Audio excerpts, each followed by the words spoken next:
김경수 지사에 대한 항소심 선고가 또 연기됐습니다. 두 번의 선고 연기로 경남도에서는 우려의 목소리가 나오고 있습니다.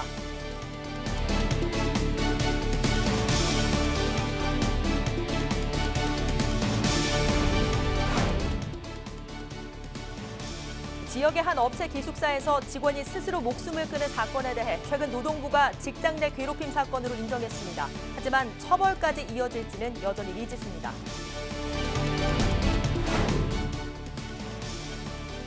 어려운 이웃을 돕기 위한 사랑의 모금인 희망 나눔 캠페인이 이달 말 마무리됩니다. 하지만 목표 금액에는 한참 모자란 수준입니다.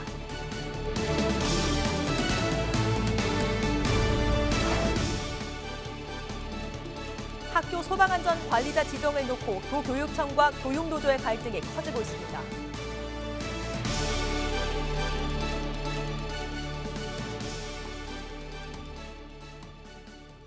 시청자 여러분, 안녕하십니까? 헬로티비 뉴스 경남입니다.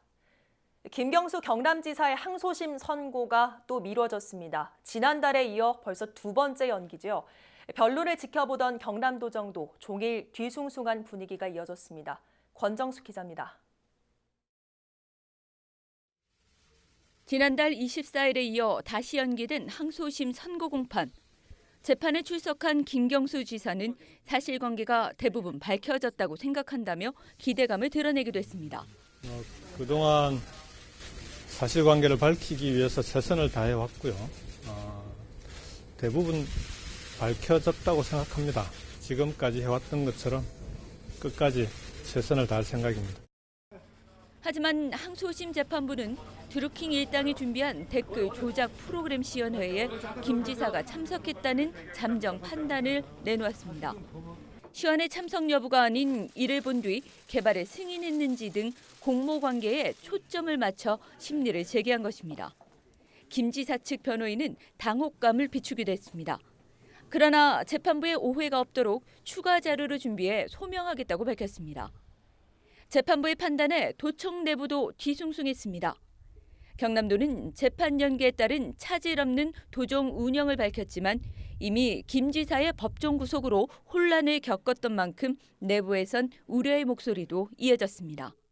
12월 24일로 원래 처음 예정됐다가 1월로 또 연기된 거잖아요. 또 연기가 되면 뭔가 어수선한 분위기, 도청 안에도 수장이 문제가 생길 수 있다는 어떤 그런 상황이니까 어수선하지 않을까, 행정적으로도. 그런 불안감이죠, 도청공무원들은. 다음 변론 기일은 3월 10일. 추가 심리가 이어지면서 지난해 말 최종 결론이 날 것으로 예상됐던 김 지사 항소심은 선고까지 상당한 시일이 걸릴 것으로 보입니다. 헬로티비 뉴스 권정숙입니다. 지난해 12월 지역 한 업체 기숙사에서 30대 남성이 목숨을 끊었습니다. 이 죽음의 원인으로 직장 갑질을 주장하는 유족과 노동계의 목소리 보도해드렸었죠. 최근 노동부에선 이 사건을 직장 내 괴롭힘으로 볼 수 있다는 의견을 내놨습니다. 하지만 가해자에 대한 처벌까지 이어질지는 여전히 미지수입니다. 장보영 기자가 취재했습니다. 밀양의 한 기업에 다니다 지난해 12월 업무 스트레스를 호소하는 짧은 유서를 남기고 목숨을 끊은 30대 김모 씨. 고용노동부는 김 씨가 상사로부터 직장 내 괴롭힘을 당했다는 사실을 인정했습니다. 고인이 정신적 고통을 받고 근무 환경이 악화되었다고 볼 수 있어 직장 내 괴롭힘에 해당한다고 판단했습니다. 그동안 김 씨의 가족들은 김 씨가 상사의 출퇴근 기사 노릇을 해왔고 출퇴근을 시켜주지 않을 경우 업무에 불이익을 당해왔다고 주장해왔습니다. 유족들은 늦게나마 직장 내 괴롭힘이 밝혀져 다행이라는 입장입니다. 회사에도 이 내용이 날라갔다 하더라고요. 노동부에서 똑같이 보냈습니다. 이렇게 이야기를 하면서 저는 제 동생이 이렇게 된 거에 대해서 앞으로는 이런 일이 없었으면 좋겠고 꼭 이런 일이 많이 알려져서 재발 방지가 되었으면 좋겠습니다. 하지만 처벌까지 이어질지는 미지수입니다. 현행법에 따라 직장 내 괴롭힘은 사내 자유 해결이 원칙입니다. 사업주에게 모든 걸 맡긴다는 건데 관련 조치가 미흡하더라도 별다른 제재를 가할 수 없습니다. 노동부에서 해당 기업에게 직장 내 괴롭힘에 대한 재조사와 행위자에 대한 징계, 재발 방지를 조치하라고 명시했지만 모두 강제성이 없는 권고사항일 뿐입니다. 처벌 규정이 없기 때문에 저희가 이 부분에서 처벌을 하기 위해서 조사를 하는 건 아니고요. 그 조사를 해서 직장 내 괴롭힘 혐의로 이제 어느 정도 볼 수 있다고 이렇게 그냥 판단을 한 것뿐입니다. 이 원칙은 사업장에서 조사를 하게 되는 거거든요. 다시 사업장에서 이제 재조사를 하고. 노동부가 사회적 물의를 일으킨 사안의 경우 특별 근로감독을 진행하겠다고 밝혔지만 아직까지 관련 언급은 없습니다. 처벌 규정 마련 등 현행 법에 대한 보완이 필수적이란 지적이 나옵니다. 직장 내 괴롭힘 행위 자체 그리고 사용자가 적정 조치를 취하지 않은 것 내지는 비밀 유지 의무를 제대로 지키지 않는 것 최소한 이런 정도에 대해서는 좀 제재 규정을 좀 더 만드는 것이 필요하겠고 좀 더 나아간다고 한다면 이 제재라고 하는 것이 가급적 형사처벌로 될 수 있도록 직장 내 괴롭힘 금지법 시행 6개월째 법적 실효성에 의문이 제기되고 있습니다. 헬로티비 뉴스 장보영입니다. 지난해 11월 시작된 2020 희망 나눔 캠페인 기간이 10여일 정도밖에 남지 않았습니다. 경남 도민들의 동참에도 아직 달성에는 미치지 못하는 수준인데요. 더 많은 관심이 필요합니다. 전주현 기자의 보도입니다. 설 연휴를 앞두고 온정이 전해졌습니다. 창원시 소속 공무원 17명이 경남 사회복지 공동모금회에 나눔 리더로 가입했습니다. 나눔 리더는 1년 안에 100만 원 이상 기부를 약속한 사람들의 모임인데 계속된 경기 침체 속에 앞장서 나눔에 동참하기 위해서입니다. 경기 침체로 해서 나눔의 손길이 많이 줄었다는 이야기를 들었습니다. 어려움은 나누면 작아지고 사랑은 합하면 커진다고 이야기를 들었습니다. 그래서 이 어려운 시기에 작은 보탬이 큰 힘이 될 것으로 믿고 우리 시청에서 공무원들이 같이 솔선수범해서 참여하게 되었습니다. 이처럼 기부의 손길이 이어지고 있지만 현재 경남 사랑의 온도탑은 74.1도씨에 불과합니다. 지난해 같은 기간과 비교했을 때도 2도씨가 낮은 데다 현재 전국 평균 87도씨에 비교했을 때도 훨씬 못 미치는 수준입니다. 경남 지역은 지난 2년간 목표 금액을 달성하지 못했습니다. 캠페인 모금 기간이 10여일 정도밖에 남지 않은 상황에서 올해도 목표 금액을 달성하지 못할까 걱정입니다. 경제가 어려울수록 저희 어려운 이웃들은 저희보다 2배 이상 더 어렵습니다. 날씨가 따뜻하다고 해서 그분들이 어렵지 않은 건 아닙니다. 그렇기 때문에 우리 주위에 더 어려운 분들을 위한 관심과 참여를 좀 부탁드리겠습니다. 수은지가 끓어오르기 위해 남은 온도는 25.9도씨. 남은 기간 동안 사랑의 온도탑 수은지를 끌어올리기 위해서는 도민들의 온정 나눔이 더 필요합니다. 헬로티비 뉴스 전주현입니다. 부울경 지역에선 지난해부터 국토교통부가 추진 중인 김해 신공항에 대한 문제 제기와 함께 총리실의 객관적인 재검증을 요구해왔습니다. 총리실에선 지난달 초 검증단 구성을 마무리했지만 아직까지 이렇다 할 결과는 나오지 않고 있는데요. 총선 전에는 이 재검증이 마무리돼야 한다는 목소리가 높습니다. 안수민 기자의 보도입니다. 부산시와 지역 여당, 일부 시민사회를 비롯해 최근 부산시의회까지 지역사회 곳곳에서 김해 신공항에 대한 총리실의 조속한 검증을 촉구하는 목소리를 높이고 있습니다. 부울경 지역민들도 오는 총선 전까지는 검증을 끝내야 한다는데 공감하고 있었습니다. 동남권 관문공항 추진위원회가 부울경 시도민들을 대상으로 실시한 동남권 관문공항 인식조사 결과 부울경 지역민 54.1%가 신공항의 정치적 쟁점화를 막기 위해 총선 전 검증을 매듭지어야 한다고 답했습니다.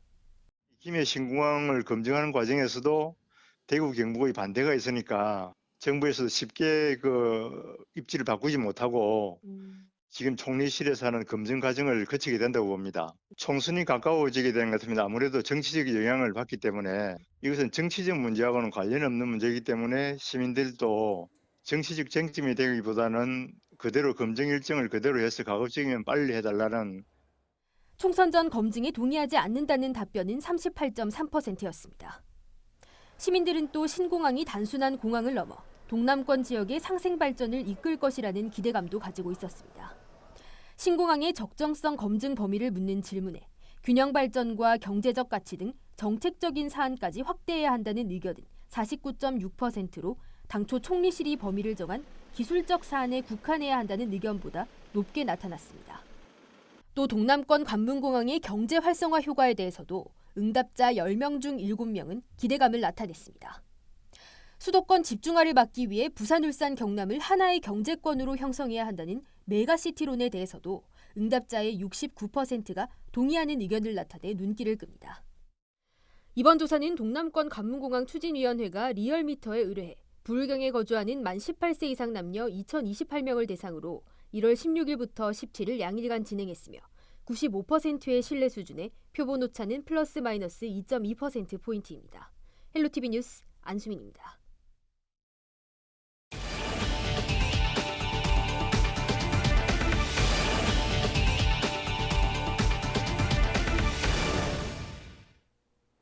오는 4.15 총선에서 밀양, 창녕, 함안, 의령 지역구로 공식 출마 선언을 한 홍준표 전 대표가 오는 2월 밀양으로 주소지를 이전하고 이사 오겠다고 밝혔습니다.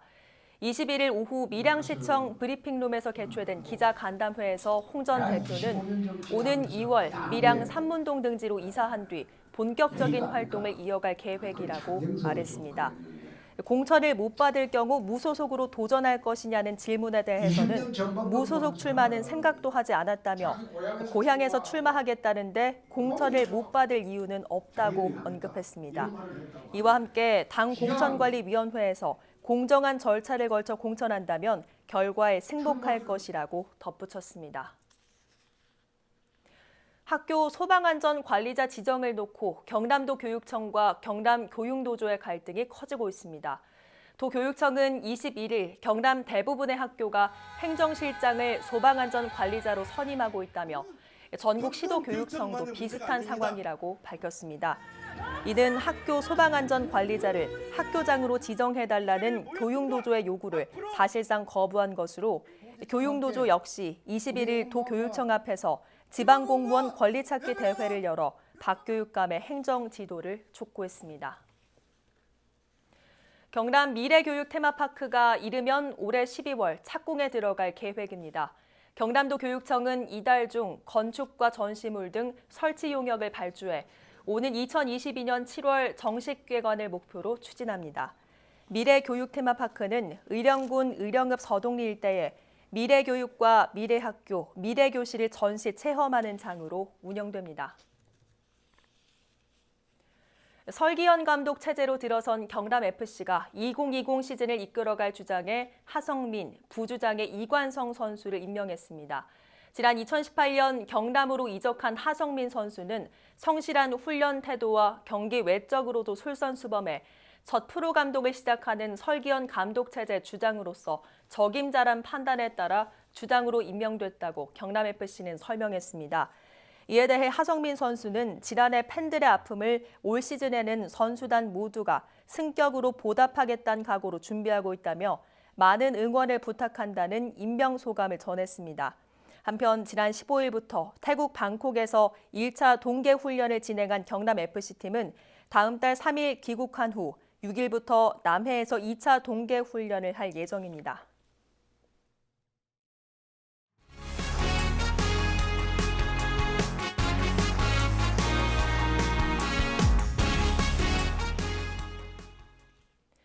(21일) 새벽 6시 10분쯤 고성군 거류면의 한 돼지 농장에서 불이 나 30여 분 만에 꺼졌습니다. 이 불로 인명피해는 없었지만 축사 한 동이 타면서 돼지 100마리가 폐사해 소방서 추산 2,600만 원의 재산 피해가 났습니다. 소방당국은 축사 천장에서 불이 시작된 걸로 보고 정확한 원인을 조사하고 있습니다. 경남도는 다가오는 설 연휴 블랙아이스 사고를 예방하기 위해 상습 결빙 구간 집중 관리에 들어갔습니다. 먼저 사고 예방을 위해 당초 세계사에서 시범 운영 중인 상습 결빙 구간 내비게이션 음성 안내를 전체 운영사로 확대하고 도로 결빙 발생 시 인근 주민들에게 긴급 재난 문자를 발송하는 등 운전자들에게 신속한 도로 정보를 제공할 예정입니다. 또 운전자들이 알아보기 쉬운 LED 안내 표지를 도내 200개소에 설치해 결빙 구간 안전운전을 유도할 계획입니다. 겨울철 상습 결빙 구간을 기존 288개소에서 345개소로 확대 지정하는 등 도내 상습 결빙 구간 실정에 맞는 도로 살얼음 대응 지침도 수립해 배포하기로 했습니다. 경남동협과 주식회사 무학이 21일 상생 발전을 위한 공동협약을 체결했습니다. 협약서에는 농축산물 소비 촉진과 향토기업 발전을 위해 서로 상생 협력한다는 내용이 담겼습니다. 경남동협 윤혜진 본부장은 무학이 우리 농산물 소비에 앞장서주는 것에 감사하다며 사회 공헌 사업 확대로 도민들에게 많은 혜택이 있길 기대한다고 말했습니다. 경남 항노화 주식회사가 21일 경남도 관광협회 회의실에서 제3차 웰리스 관광 클러스터 시군 네트워크 회의를 열어 시군 간 연계 협력 사업 추진 방향 등을 집중적으로 논의했습니다. 이번 회의에서는 경남 웰리스 관광 클러스터 추진 상황과 중장기 발전 전략 사업을 소개하고 시군별 현안 사업을 논의했습니다. 경남 항노화 주식회사는 올해 웰리스 관광 클러스터 6개 분야 13개 세부 사업을 추진할 계획입니다. 강석주 통영시장은 설을 앞둔 21일 사회복지시설을 방문했습니다. 강 시장은 통영요양원과 시각장애인 복지연합회, 지체장애인협회 등을 차례로 방문해 복지시설 관계자들을 격려하고 입소자들을 위로했습니다. 통영시는 경기 침체로 복지시설에 대한 온정의 손길이 줄고 있다며 설 연휴를 맞아 소외된 이웃에게도 따뜻한 관심을 당부했습니다. 함안군이 도내에서 9번째로 병역 명문가 예우 및 지원에 관한 조례를 제정했습니다. 이는 병무청이 발행한 병역 명문가증을 발급받은 사람 중 함안에 주소를 둔 사람은 함안군이 운영하는 시설의 관람료나 수수료, 이용료 등을 면제받거나 감면받을 수 있습니다. 한편 병역 명문가는 3대 가족 모두 현역 복무를 명예롭게 마친 가문을 말합니다. 경남도가 1인 가구 고독사를 예방하기 위해 경남 안심 서비스 앱 보급을 시작합니다. 이 앱은 합천군이 개발한 합천 안심 서비스 앱을 모든 도민이 활용할 수 있도록 확대 개편한 것으로 24시간 동안 휴대전화를 사용하지 않으면 미리 입력한 보호자에게 자동으로 구호 문자 메시지가 발송되는 앱입니다.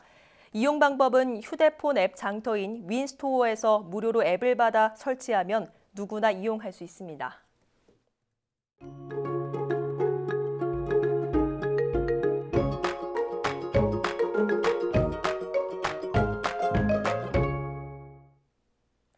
날씨입니다. 수요일 오후부터는 비가 내리겠습니다.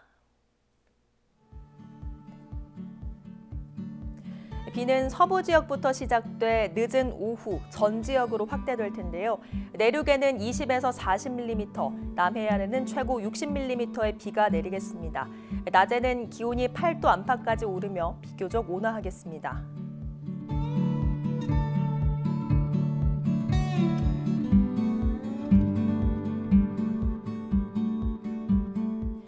이번 비는 목요일까지 이어지겠고요. 설 당일까지 잠깐 그쳤다가 일요일부터 다시 내리겠습니다. 찬바람은 잦아들면서 당분간 큰 추위는 없겠습니다.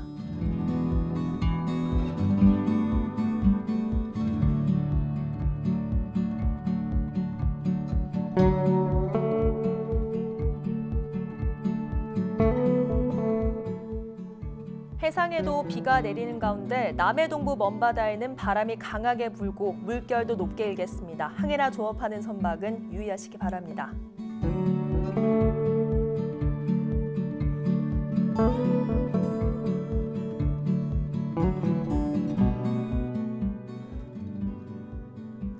비 소식이 연이어 있어 세차는 잠시 미뤄두시는 게 좋겠고요. 비로 인해 가시거리가 짧고 도로가 미끄럽겠습니다. 교통안전에 각별히 주의하셔야겠습니다.